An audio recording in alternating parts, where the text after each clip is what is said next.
Dead internet theory. You've all heard of it. In case you haven't, basically it says that most of the content that you see on the internet is being produced by bots or AI, basically not made by humans. And as humans using the internet, that gets a little bit sad sometimes. I love art. I love people who make art. I love to see handmade, beautifully crafted things. It's the reason I chose to do this on paper. It's also the reason why every single thumbnail text that you see on this channel is hand-drawn by me on a tablet instead of just using a font. I just enjoy having that personal touch. So what do we do? How do we beat this? How do we exist on the internet when most of the content there is not authentic, not real, doesn't kind of resonate with us, vibe with us, and we still want to find connection and we still want to consume media that isn't just generated slop meant to rage bait us and catch our attention? I think it can look like this, showing off your little passions and the things that make you happy and that you work on with your own two hands, and sharing that with other people on the internet and forming communities and sharing each other's work, talking to each other, collaborating, sending each other DMs, going to events together like the tournament I just went to or Camping Kit Bash. I think this is how we beat the slop monster. This is how we beat the slop. This is one of the models that I just finished painting for my friend Garrett. These are his Noble Lancers for Turnip 28. I showed these off briefly in the last video. I have just finished painting them all as my first ever miniature painting commission. And it was really fun, but also I learned a lot about how I paint and about how long everything takes and about what I value versus what other people might value. So it was really interesting.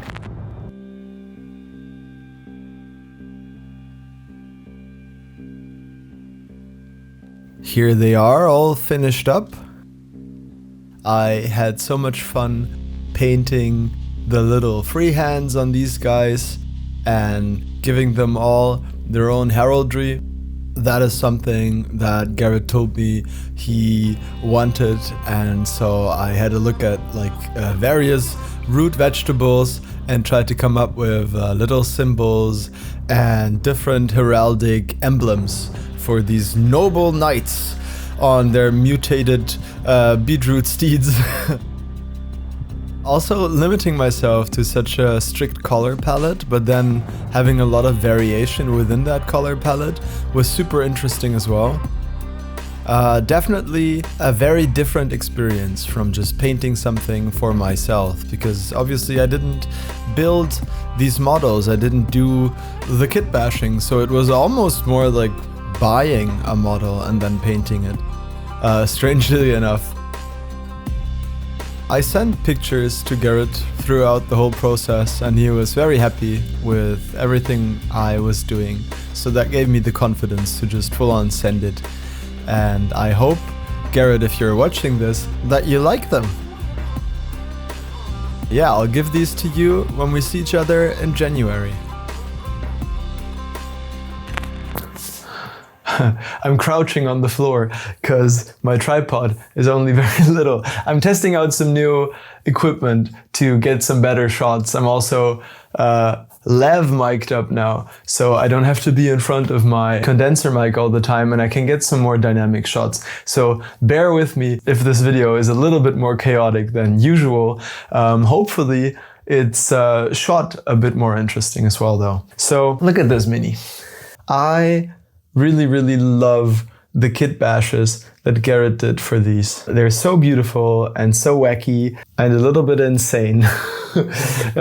Yeah, I still got to finish my own turnip army that I haven't even started with yet, but I can tell you this much. It's going to be like an army of toy soldiers. The concept is there's this spoiled little prince and they want new toys and they want their toys to fight for them. So they've asked their daddy and mommy to gather the best magical toy makers in the land, and for them to create basically homunculi for this kid.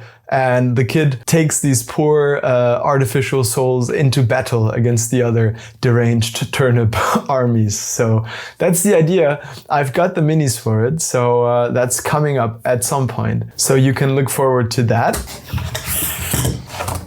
When I started this channel a few months ago, I did not think it was going to be what it is now. All I knew was that I was fed up with seeing shitty stuff on my phone every day. And the one thing that kept me feeling good and made me consistently happy doing every day was painting little toy soldiers. And so that's what I did. And when I shared that and I talked to other people online who shared that passion, that's when I didn't feel like the internet was dead. It felt like the internet was very much alive, and there were real, genuine people on the other side of my phone screen. And so for me, that has kind of started this journey of trying to find the authentic, the real, the actual, the genuine human connection with you guys over YouTube. I think it's working, you know? Ben, who watches these videos, or at least watched one of them, wrote a comment in a video a while back saying that he would love to join the Doom tournament that I was going to. And so I talked to Flo, and they exchanged information, and it worked. Ben got to join the tournament, we talked, we met each other, we had a lovely game together, we talked about Dungeon Crawl classics, and that was only possible because I started sharing these videos on this channel. So it's not all doom and gloom, you know, there's good things that can happen from this. I've gotten freelance work off of this channel. Some amazingly talented people have sent me their beautiful, beautiful miniatures, and I've had the opportunity to look at them even before the campaigns launched, you know, that's a huge privilege. And as just a hobbyist, I love that.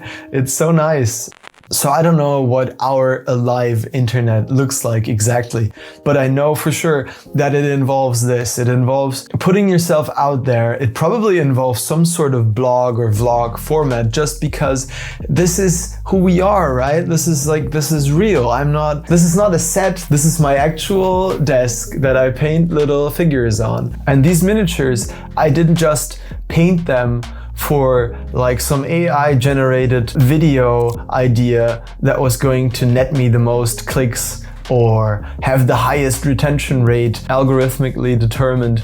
No, this is just what I painted for a friend because he asked me to. And hopefully that authenticity comes across in my videos, and you can kind of tell that I'm serious about this and that I'm passionate about this. And so I think that's what we gotta do. We gotta find our passions, we gotta find the things that we are interested in and maybe that we have some unique perspective on. Maybe I paint differently than other people. So when I show you a new paint scheme or give you a little tutorial or maybe share a technique that I use a lot, give you a recommendation for a specific paint, that can have an influence on you and change the way you approach your hobby, right? And when one of you shares their models online and I admire the sculpting, or I recognize like, oh, I really love the way that metal is painted, then that goes on to influence me. I have a call later this evening with someone that I really, really admire, who makes amazing things, and we're gonna try to work on something together, and that wouldn't have happened without this channel. So I am incredibly grateful for the opportunity to share my hobby with you guys and to be able to fill this backdrop, hopefully, with lots more projects that are coming in the future, and that'll be cherished memories for you and me that remind us of the things we've kind of experienced on this journey. So yeah, I think the future of content is to not be content. The things we share online need to reflect the people we are offline. Does that make sense at all? I don't know. Let me share something with you. Recently, I have been really into calligraphy, specifically like Gothic black letter stuff. So I copied these online and I've been kind of playing around with this kind of stuff. You've seen this style of typography in my thumbnails, and so this is where I practice that. I'm also doing some sigil work, making some sigils and learning about that. That is also related to the call that I've got later today. This is like my monogram that I used to sign my art for years. I made it up back in school and I'm not happy with it anymore, so these are my initials, and I'm trying out different ways to make those initials into like a monogram, but I'm not happy with any of these. If you have an idea, let me know.